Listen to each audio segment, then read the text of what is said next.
我们在座诸位常住各位法师们，大家早上好，阿弥陀佛。阿弥陀佛。今天呢，日子很特别，很特别，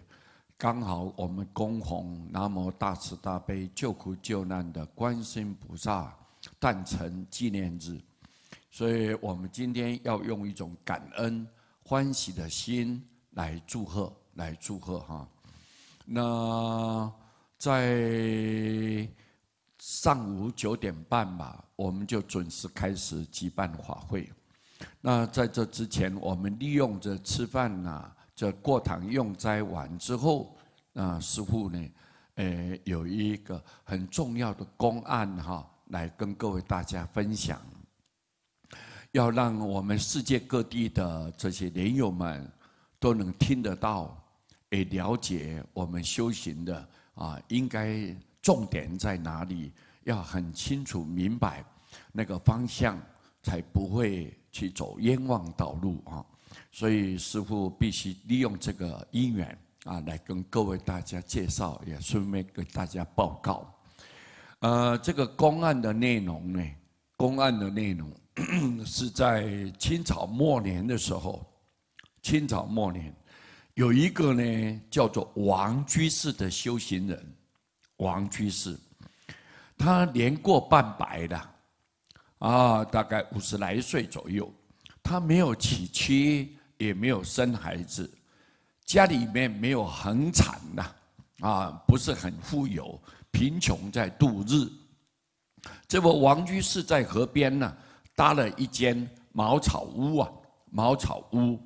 摆了一张床。然后一副桌椅一个炉灶，就在那边安身立命那么这位王居士呢，研读佛经潜修道行所算时光荏苒一段很快，时间过得很快，一修他就修了大概10来年。有一天下午过后了。下了一场大雷雨这时候来了一位豆蔻莲华，大概将近20来岁左右的这么一个姑娘，长得非常温柔貌美。她佛了佛身上的雨水，就是把她稍微抖动身上的雨水冲进了王居士的家里面。他就说：“老先生可否呢让我躲一下雨等这个雨停了以后我就走，好吗？”这样子，王居士就说：“没关系，坐嘛。”这样，然而很奇怪的，这个雨越下越大好像没有要停的样子了，天色也渐渐的暗下来了。那么姑娘就说了：“老先生这个雨下这么大，我没办法回去，今天就打扰了，暂住一夜。明天雨停了，那么我就离开，我就走了。你说好不好好不好？”王居士，他摇头，很为难的说：“姑娘，你看看我这个家里面家徒四壁房屋非常的窄小，你留下来，那么我要睡哪里呢？”姑娘就说：“没关系，我只是借住一晚而已，明天雨停了我就走了。何况你是修行人，应该要慈悲为怀以慈悲为怀。”王居士就说：“斟酌。”他就讲了一句话：“好吧，那就好吧。”屋内呢没有灯火，所以天一黑，两人就睡了。第二天呢，我们讲翌日就第二天，一大早呢雨就停了，艳阳高照那时候姑娘呢感激老先生的慈悲，道完谢以后呢，他就准备走了，离开了。王居士就说：“姑娘，你洗个脸再走吧。”洗个脸再走。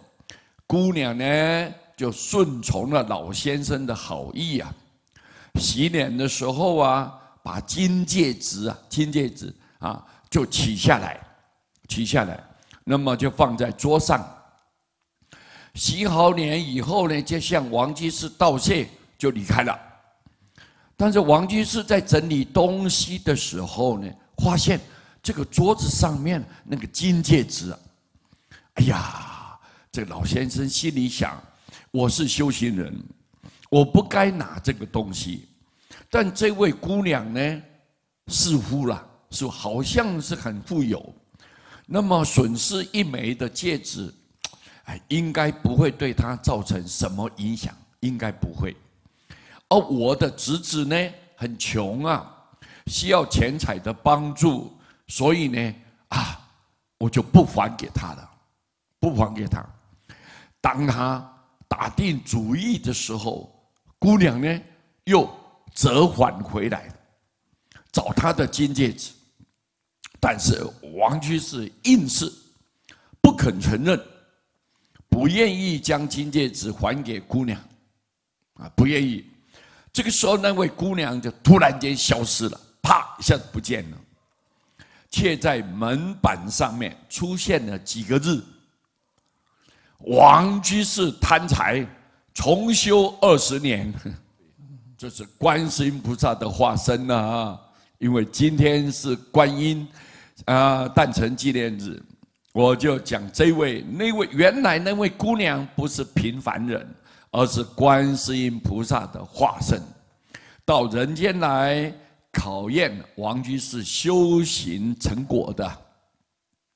所以我们一个人不能贪财呀，对不对？不可以贪财，这个是很重要的，很重要的。那么关于不能贪财，师父我看到一个公案非常的对我们人生有重大的启发，重大的启发。我呢给各位大家分享分享，意外之财不可以妄取，意外之财不可以妄取。从前呢，有一个衙门，这个当差的这个衙役就是服务人员衙役，一大清早的时候，早晨他很早就出门了，很早就出门。当他走过荒郊野外的时候呢，被一位身上带着财物的出外人看见了，被他看见了。这位出外人身上带着很多的财物，看到这个衙役这个衙门里面的当差的服务人员，带着兵器，带着长矛就走过来了，怕他会对自己心怀不轨，就马上就藏身在一个草丛里面，就躲在那里面。这个时候呢，这个衙役呢也搞不清楚，只有听到这个草丛里面有那种稀稀嗦嗦的声音为什么在动？为什么在动？这样奇怪，又没有看见附近有人对不对？他担心的是不是老虎是不是老虎，或者是豹子藏在这个草丛里面。于是他就用那个长矛向这个草丛里面乱刺，结果呢，意外的就刺中了这位出外人当他把对方拖出这个草丛一看的时候，才知道说：哎呀，糟糕了，我自己误杀了人误杀了人。他取下了出外人身上所带的财物，并且赶紧把这个尸体就丢弃在这个草丛里面这件事情并没有被别人看见。这个衙役在衙门服务的这个工作人员也因此而变得很富有并娶了妻子，妻子为他生下一个女儿，家庭也算是很幸福。但是有一天，你看姻缘来了，这个衙门的这个公差呀，这个衙门的公差在门口，他忽然间看见被他误刺的而死的那一位出外人，他立即把门关起来了，把门关起来，躲在这个门后，偷偷的看呐，偷偷的看，只见到这个出外人呢走进对门呢，对门那个邻居那个皮匠啊，这专门在做皮鞋的，那么这个家中，他进去了。不久之后，这个皮匠的妻子呢，就生了一个儿子了，生了一个儿子。这个衙门的公差呢，因为知道这其中的原因呢，就对这个皮匠非常的好，并且很照顾、疼爱这个皮匠的儿子，因为那个是出外人再来转世投胎的嘛，对不对？等待这个女儿长大之后，这个衙门呢，这个公差也打算把女儿嫁给这个皮匠的儿子。这个皮匠呢，这个专门做皮的、做皮鞋的这个师傅了，对这一门亲事也非常的欢喜。那么就要求儿子一定好好的孝顺呢这衙门的公差，如同孝顺自己的父亲一样这样对待的。刚好有一年夏天呢，天气很热这个衙门的公差喝醉酒就躺在床上，他身上的汗不断的冒出来了。这个时候，这个皮匠的儿子呢，在旁边侍候着他，他就用刀轻轻的把这个衙门公差身上的这个汗把它刮掉。那么这个衙役公差呢，因为喝醉了嘛，糊里糊涂的当中，感觉到好像有东西在他身上动来动去的，以为是蚊子或者是什么虫子，这样就用手很大力的去拍打，啪一下打下去，没有想到竟然拍在这个刀背上面了。把刀子就拍进了自己的肚子里面了，这个衙门的公差在临死之前，把家里面的人就呼唤到他身旁，就说出了这件事情的前因后果讲出来，并决定把自己的女儿无论如何一定要要嫁给这个皮匠的儿子，家产也都还给了这个皮匠的儿子。这个衙门的公差对身边的亲人，他就说了这一段话，你们一定要注意听要注意听。他说：“我贪得别人的意外之财，今天遭得了这个意外之灾意外之灾。我现在把欠债要还给我刺死的那一位出外人，我心甘情愿心甘情愿。你们今后大家给家人吩咐，要好好的做人别干那些泯灭良心的事情各位，你看，意外之财不可以贪取，这个公案对我们每一个人各位都很大的提醒，非常重要，各位，非常的重要。我们很多，尤其是修行的人、念佛的人、出家人，更不应该，这个不是你的钱财，要想去占有它，这个是你自找罪受，以后因果一定回到你的身上。所以人不能贪最后一件事情，师父跟各位大家报告你们很多人很多人活在世间里面，如果这个单位你做出很大贡献，你是一个被需要，你被需要是一个非常幸福的，你是一个非常幸福的人。我们在台湾呢，针对高中到大学的这些进行生命教育啊，一直大调查，结果发现有近半数的高中生、大学生不知道自己要做什么。超过1/4的学生都有过那种轻生的念头，要自杀。还有许多学生认为，不管做什么，好像都没有意义。由此，我们显示出台湾的年轻人正在人生的道路上迷航。那么，我们讲意义。到底是什么呢？意义到底是什么？意义就是要发现你自己存在的价值嘛，对不对？存在的价值，认为某个人需要你，他重视你，认为自己发挥的功能很重要，对别人有影响力，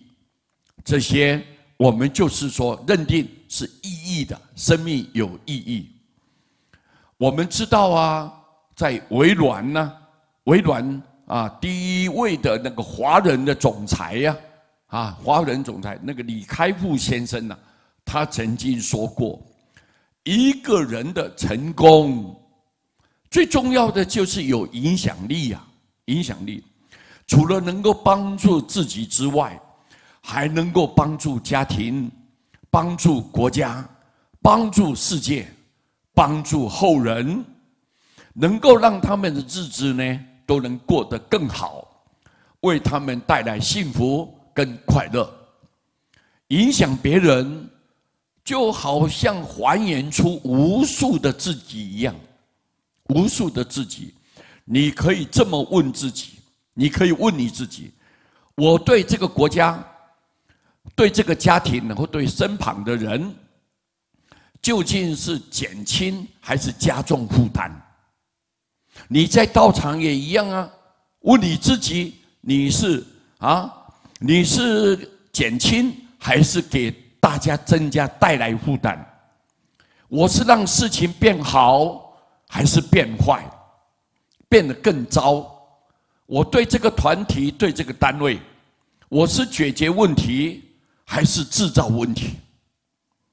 我的贡献是什么？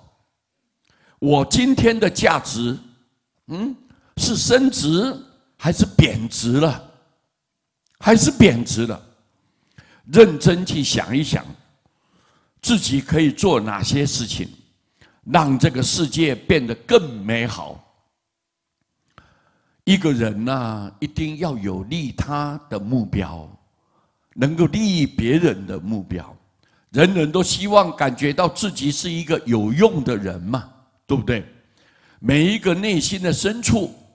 都希望自己对世界有所贡献，被他人所需要。有一位医生这么说，很多人劝我不要看那么多病人医生那么忙碌那么辛苦，但其实他说，不是病人需要我，而是我需要病人才对的。病人喜欢我，需要我，我会觉得自己很有用啊。他说的对啊，这位医生讲得太好了。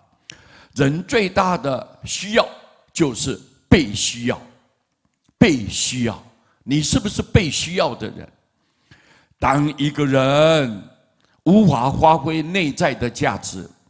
又没有办法得到别人重视的时候，必然在不知不觉之间，内心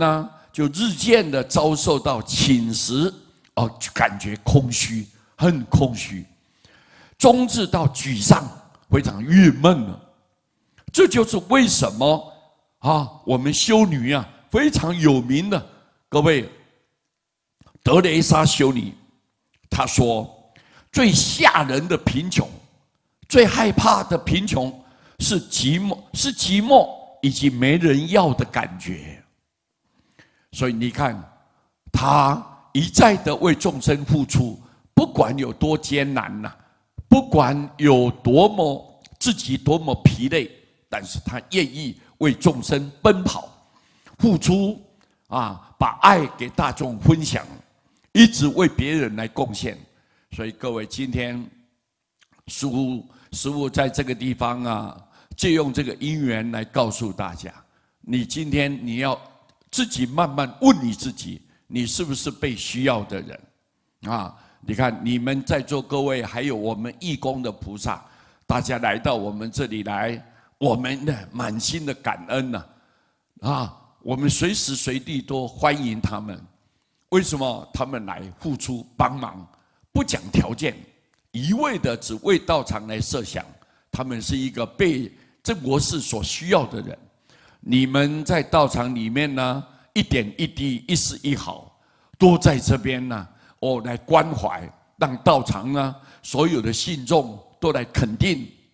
觉得道场很庄严，环境呢非常优美。那么这些都是你们所带给众生的，带给道场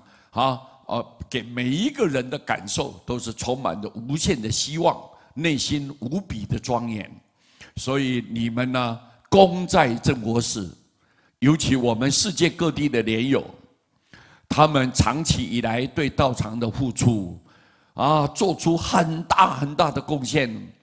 师父内心当中时时刻刻都是牢记在心，不敢丝毫去忘记。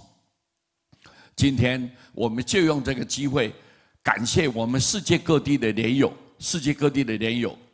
这么长期以来，你们对道场的关怀，师父利用你们这一股力量来办这个世界念佛救地球，让这个世界的灾难能够降低、减少，甚至能化消，让所有的人民百姓，不管哪个国家，不管哪个角落，不管哪个地方，他们都能够身心自在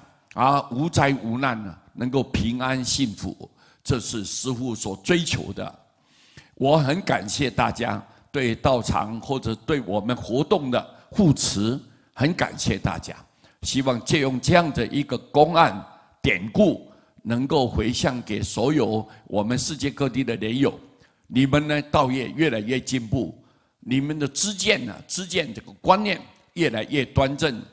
我们大家诚心的念佛求解脱，我们来世间以后诚愿再来广度十方一切众生，这个才是我们真正的意义。你是一个被需要的人，你是一个被重视的人，所以我们发挥生命的价值，大家同心协力共同好好的信心不变坚持念佛，发愿往生。阿弥陀佛绝对永不放弃你，不管你是贫富贵贱、男女老少，弥陀平等救度你，平等救度你。不管无论你在何人，无论你是何地，他绝对，你只要称念，他一定永不放弃。所以我们很感恩阿弥陀佛，很感恩诸佛菩萨大慈大悲，为了怜悯我们这一种凡夫众生，不懂修行，不知道修行，没有这种条件来修行的人，他特别设立一个特别法门，只要你念佛，阿弥陀佛绝对救度你。我们很感念，很感恩，很感恩。希望借用这样的因缘让全世界各地的莲友们，我们大家互相砥砺，一心向前我们大家去成就，大家去解脱。感谢大家，阿弥陀佛。